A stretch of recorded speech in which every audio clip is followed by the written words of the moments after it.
Welcome friends, मैं Saurabh Kumar Chanakya Edu point में आप सभी का स्वागत करता हूं, हार्दिक अभिनंदन करता हूं। दोस्तों, जैसा कि आप लोगों को मालूम है कि अभी कोरोना महामारी का दूसरी लहर जो है कि हमारे देश को बहुत ही नुकसान पहुंचा रहा है, जिसके कारण सरकार ने लॉकडाउन लगा के रखा है। इसलिए क्लास खोलना अभी मुमकिन नहीं हो सका है, लेकिन हमें उम्मीद है कि बहुत ही जल्द सरकारी आदेश जारी हो जाएगा और हम लोगों को क्लास खोलने की अनुमति दी जाएगी। फ़िलहाल क्लास हम लोगों का जब खुलेगा तब की बात है।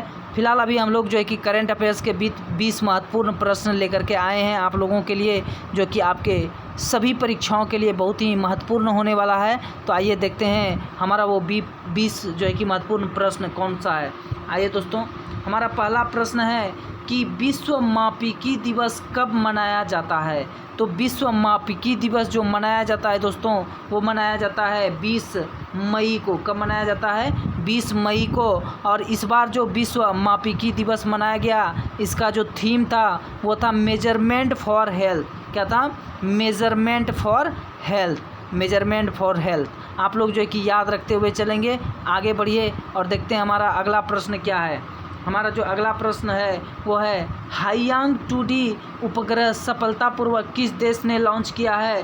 तो ये जो लॉन्च किया है दोस्तों, वो किया है चीन ने। और आपसे पूछा जाएगा कि बताइए वो किस विमान के द्वारा, किस रॉकेट के द्वारा लॉन्च किया गया है। तब आप लोग बताइएगा लॉन्ग मार्च 4B उपग्रह के द्वारा, रॉकेट के द्वारा। आप लोगों को अभी पता होगा कि हाल ही में चाइना का लॉन्ग मार्च 5B रॉकेट जो है कि मतलब कि गिर गया, अनियंत्रित हो गया और वो जो है कि मालदीव के पास हिंद महासागर में गिर गया। तो आप लोग जो है कि ध्यान रखेंगे। उसके बाद हमारा अगला प्रश्न है कि 2022 का विंटर ओलंपिक किस देश में खेला जाएगा।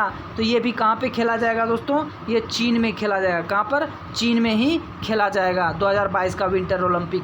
अगला देखिए हमारा है कि हौसला हाई रख अभियान किसके द्वारा चलाया गया है। ये जो चलाया गया दोस्तों, वो चलाया गया रेड एफएम के द्वारा। किसके द्वारा? रेड एफएम के द्वारा चलाया गया है हौसला हाई रख। उसके बाद अगला देखिए, फेक बस्टर नामक डिटेक्टर किसने बनाया है। तो ये बनाया है IIT रोपड़ और मोनाश यूनिवर्सिटी ने।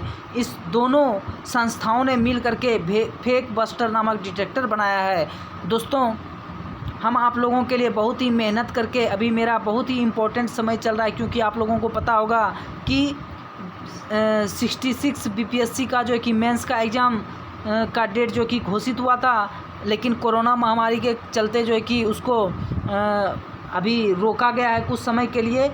तो अभी हम मेंस का प्रैक्टिस भी कर रहे हैं, लेकिन फिर भी हम समय निकाल के आप लोगों के लिए वीडियो लेकर के आते हैं। हमें उम्मीद है कि आप लोग जो है कि इसका भरपूर फ़ायदा उठाएंगे और आपका जो है कि एग्ज़ाम में बहुत ही सहायता मिलेगा। ये बहुत ही उम्दा क्वालिटी का प्रश्न है, बहुत ही रिसर्च करके, बहुत ही निचोड़ निकाल करके इस प्रश्न को जो है कि बनाया गया है। तो हमें उम्मीद है कि आप लोग इसका क्या करेंगे, रिवीजन करेंगे बार बार, और इसका PDF जो है कि हम आपको व्हाट्सएप ग्रुप में डाल देंगे, या फिर आपको जो है कि इसका PDF भी उपलब्ध करवा दिया जाएगा और आप लोग इसको बार बार रिवीजन करेंगे। ठीक है, ये बहुत ही उम्दा क्वालिटी का प्रश्न है। आइए बढ़ते हैं आगे हम, और हमारा अगला प्रश्न है कि किस केंद्र शासित प्रदेश ने कोविड-19 के कारण मरने वालों के परिवार को 50,000 देने की घोषणा की है। जो की है दिल्ली ने। और आपको पता होगा दिल्ली के जो CM है वो कौन है? अरविंद केजरीवाल हैं। कौन है? अरविंद केजरीवाल हैं। दोस्तों आगे देखिए, हाल ही में ओम प्रकाश भारद्वाज का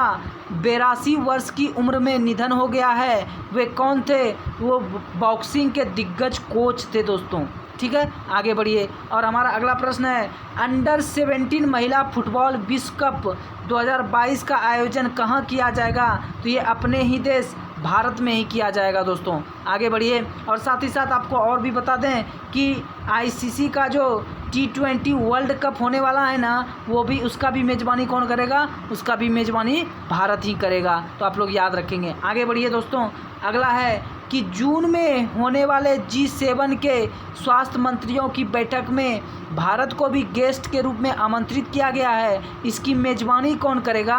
तो इसकी जो मेज़बानी करेगा दोस्तों, वो करेगा ऑक्सफोर्ड यूनिवर्सिटी। कौन करेगा? ऑक्सफोर्ड यूनिवर्सिटी करेगा इसकी मेज़बानी। आगे देखिए, केंद्र सरकार ने राज्यों से एपिडेमिक डिजीज एक्ट 1897 के तहत किस बीमारी को अधिसूचित बीमारी घोषित करने को कहा गया है? तो ब्लैक फंगस को नोटिफाइबल डिजीज के रूप में घोषित करने के लिए कहा गया है। और आपको मैं बता दूं कि किसी भी बीमारी को नोटिफाइबल डिजीज घोषित करने का जो अधिकार है वो राज्य सरकार के खिलाफ होता है। और जब भी किसी भी बीमारी को नोटिफाइबल डिजीज घोषित किया जाता है तो उसकी जानकारी जो है सरकार को देना अनिवार्य हो जाता है। अगर आप सरकार को उसकी जानकारी नहीं देते हैं तो आपके खिलाफ जो है कि कार्रवाई की जा सकती है। आगे बढ़िए दोस्तों, और अगला हम लोग देखते हैं क्या ग्लोबल पैनाडेमिक रडार के लिए किसने प्लान लॉन्च किया है? तो ये जो प्लान लॉन्च किया है दोस्तों, ये क्या है? यूनाइटेड किंगडम ने, इंग्लैंड ने किया है। ठीक है, आगे बढ़िए। और आपको पता होगा कि इंग्लैंड के जो प्रधानमंत्री वो कौन है? बोरिस जॉनसन है। आगे देखिए, हमारा प्रश्न है कि गैलापागोस द्वीप कहाँ पर स्थित है? तो यह स्थित है प्रशांत महासागर में, और ये जो इक्वेडोर का हिस्सा है। किसका हिस्सा है? इक्वेडोर का। अभी हुआ क्या है कि गैलापागोस द्वीप समूह में एक डार्विन आर्च था जो कि प्राकृतिक रूप से चट्टान से बना हुआ था। ये आर्च जो है कि टूट गया, तो इसीलिए गैलापागोस द्वीप जो है अभी वर्तमान में चर्चा का विषय बना हुआ है। और आपको मैं बता दूं कि गैलापागोस द्वीप को यूनेस्को का पहला विश्व विरासत स्थल 1978 में घोषित किया गया था। कब घोषित किया गया था? 1978 में घोषित किया गया था। तो आप लोग यहाँ से इतनी बातें याद रखेंगे। ठीक है, तो आगे बढ़ते हैं। अगला हमारा प्रश्न है कि कोविड-19 हेट क्राइम एक्ट किसने लॉन्च किया है? तो ये लॉन्च किया है अमेरिका ने। और अमेरिका के जो 46वें नंबर के जो राष्ट्रपति हैं दोस्तों, वो हैं जो बाइडन। और कमला हैरिस जो है, अगर व्यक्तिगत रूप से देखा जाए तो 49वें नंबर के उपराष्ट्रपति हैं, लेकिन महिला के रूप में देखा जाए तो वो प्रथम महिला उपराष्ट्रपति हैं। ठीक है, तो आप लोग यहाँ से याद रखिएगा। और कमला हैरिस जो है वो भारतीय मूल की रहने वाली हैं। वो मूल रूप से तमिलनाडु के रहने वाले थे, उनके माताजी। ठीक है, आगे बढ़िए दोस्तों। और हमारा अगला प्रश्न है कि चिपको आंदोलन कब शुरू हुआ था? तो आपको पता है ना, चिपको आंदोलन जो कि वृक्ष को बचाने के लिए चिपको आंदोलन किया गया था, वो किया गया था 1973 में और उत्तराखंड में। तो ये अभी वर्तमान में चर्चा में क्यों है? ये अभी वर्तमान में चर्चा में इसलिए है क्योंकि जो चिपको आंदोलन के जो प्रणेता थे सुंदरलाल बहुगुणा, उनका अभी हाल ही में कोविड-19 के कारण निधन हो गया है। और वे प्रसिद्ध पर्यावरणविद थे। उनका उपनाम जो है दोस्तों वो है वृक्ष मित्र। और इनको 2009 में पद्म विभूषण सम्मान से सम्मानित किया गया था। तो आप लोग यहाँ से इतनी बातें क्या करेंगे?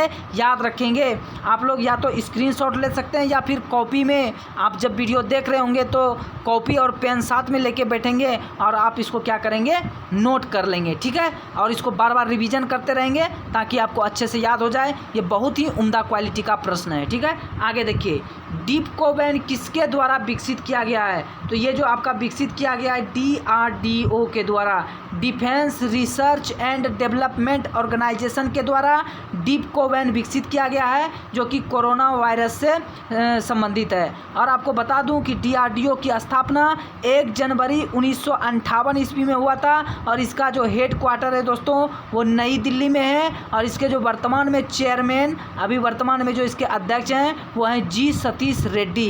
तो हमें उम्मीद है कि आप लोग यहाँ से इतनी बातें याद रखेंगे। आगे बढ़िए, अगला हमारा प्रश्न है, हाल ही में माइक्रोसॉफ्ट ने इंटरनेट एक्सप्लोरर को बंद करने का ऐलान किया है। यह क्या है? तो आप लोग बताएंगे कि इंटरनेट एक्सप्लोरर जो है ये एक वेब ब्राउज़र है और इसको जो है ना 15 जून 2022 तक जो है कि इसको बंद कर दिया जाएगा।